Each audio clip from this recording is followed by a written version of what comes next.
மகர ராசிக்காரங்க என்ன ராசியில் சூரிய பகவான் வரப்போகிறாரு, செவ்வாய் பகவானும் ராசியில் வருவார். அதனால் கொஞ்சம் உடம்பு சூடாகும், உடல்நிலைகள் கொஞ்சம் சின்ன சின்ன உபத்திரங்களை கொடுக்கும்.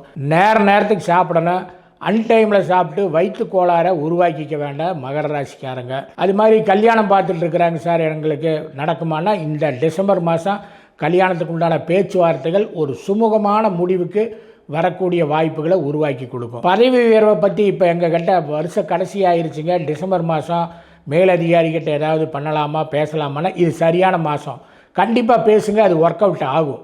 நீங்கள் போய் மேலதிகாரியை பார்த்து ஐயா என்னங்க நம்மளை ஒன்றும் கவனிக்கவே இல்லை, எனக்கு இந்த மாதிரி இருக்குன்னு சொல்லி மேலதிகாரிகிட்ட கூச்சத்தை விட்டு தைரியமாக பேசுங்க, அது ஒர்க் அவுட் ஆகி தான் தீரும்.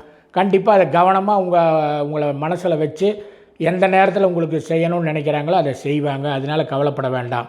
காசு விஷயத்தில் பொறுத்த வரைக்கும் 2ஆம் இடத்துல ராகு இருக்கார். பேசுகிற விஷயமும் கொஞ்சம் கவனமாக பேசுங்க. ரொம்ப அளவுக்கு மீறி புகழ்ச்சியாகவும் பேச வேண்டாம், அளவுக்கு மீறி கஞ்சத்தனமாகவும் பேச வேண்டாம்.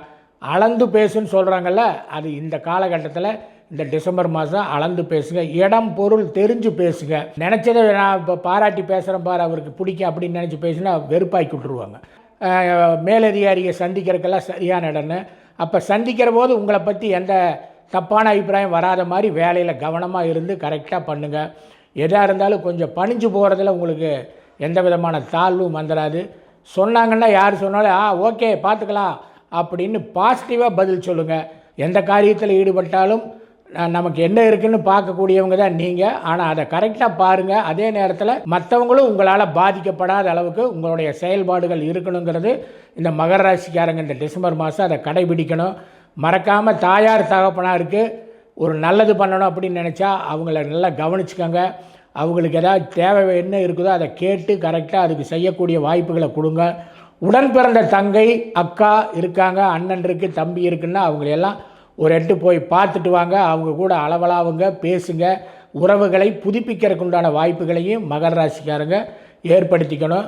தவற விட்டுறாதீங்க. இந்த மாதத்தை பொறுத்த வரைக்குமே உங்களுக்கு ஒரு மத்தியமமான மாதம்தான். இது ஒரு பொது பலன், பொதுவான பலன். இந்த ராசிக்காரங்களுக்கு இப்படி இருக்கும் அப்படிங்கிற பொதுவான பலன். ஆனால் ஒவ்வொருவருடைய தனிப்பட்ட ஜாதகத்துக்குன்னு பலன் இருக்குது. அதுதான் என்றைக்குமே சரியான பலனாக இருக்கும்.